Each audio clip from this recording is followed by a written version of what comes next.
Okay, as promised, let's do some centripetal force examples. So for this example, let me write down the equations we're going to use. The centripetal force is given by mv squared over r, and the centripetal acceleration is going to be given by v squared over r. But we'll do a number of examples with this. Let's just do this directly. We'll say that let's do the hammer throw. In the hammer throw, uh, the mass of the hammer is 7.26 kilograms, roughly. And the length or the radius of the wire or the cable that holds it is 1.22 meters. And so let's find out, what if we pick a speed, and we'll pick a speed and we'll see what happens. What kind of forces are present on this throw in order to do that? So let's take a velocity. Let's say the velocity, for the sake of argument, is 10 meters per second. And let's see, that velocity at 10 meters per second would be about 22 miles an hour. So let's take that and let's say we have, let's find out what our centripetal acceleration would be with that. And so we just take the velocity, 10, and I'll put the units in this time so we can see how they work out. Divided by the radius is 1.22 meters. And so we see that, well, 10 squared is 100 meters squared per second squared divided by 1.22 meters. And you can see that the meters in the denominator cancels with one of the meters up there, and we end up with meters per second squared, our usual term for acceleration.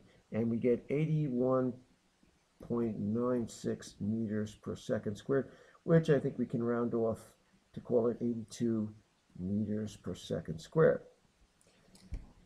Okay, so now what would the force on this object be? Well, let me go back up here, and you can see that the mass is 7.26 kilograms.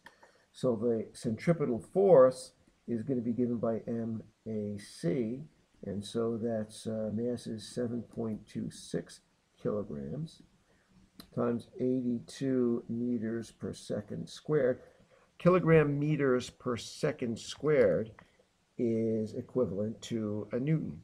And so 82 times 7.26 leaves me with around 595 newtons of force. What is that? Well, the conversion factor is 4. We have to divide by 4.45 roughly.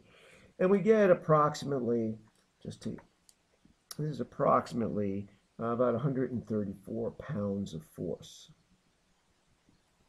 that the ball is exerting at the end of the line. So in other words, you'd have to hold on to this. You would feel like you were lifting 134 pounds.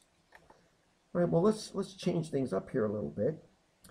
Let's say you wanted to, now at that point you would throw this hammer, and here's the person holding the hammer throw here, and you would spin this around, and you've got this thing at the end of the line, and you're spinning it. You want to spin low at one end and high at the other. You want to release it. It's moving this way. You want to release it. Actually, this angle ought to be 45 degrees for maximum distance. And so you want to release it with maximum speed at 45 degrees. So let's say you want to get it going fast and say, I'm going to throw it twice as fast. So let's see what happens in that case. Suppose V equals 20 meters per second. What would the force be? Well, let's calculate the force directly instead of the centripetal acceleration by itself. The force is going to equal m times v squared over r. And so we put in the mass, 7.26 kilograms. And now we put in v squared, which is now going to be 20 meters per second squared divided by 1.22 meters. And we end up with 7.26 kilograms times 400. And as you see, the units work out here, meters squared per second squared over 1.22 meters. Once again, we cancel out. We end up with meters per second squared for the acceleration, but now I've got 400 divided by 1.22, and so that becomes a very large number here. 7.26 kilograms times 320, I'll round it off to 328 meters per second squared. That's significantly larger than our previous result. You can see up there 595 newtons. I'm going to take that number and multiply it by 7.26, and this now becomes 2,380 newtons. Wow. If we put that into pounds, we find out that that is equivalent to approximately 535 pounds, which is pretty close to impossible, because it would pull the thrower right off his feet. First of all, there's probably not even enough friction to hold him on the ground with that much force pulling on him. And secondly, because of what's happening, and if you look at the diagram up here, his feet are planted up here, the force is up here, there would actually be a twisting force to pull him right off his feet in that direction like that, a torque. And so it would not be possible to double that speed. Why is that? What happened? Why did the force jump up so dramatically? What is it about the calculation that makes that so different? It's because we're squaring the velocity.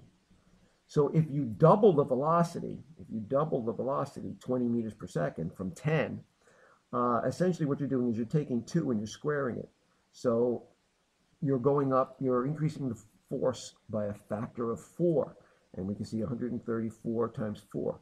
4 is 16. Let's do 12, 13, 4, 5, 536. I rounded a number of things off, and that's why it didn't come out exact. But you can see that that's where we get that value. When you have a squared term for velocity in there, it really makes a big difference.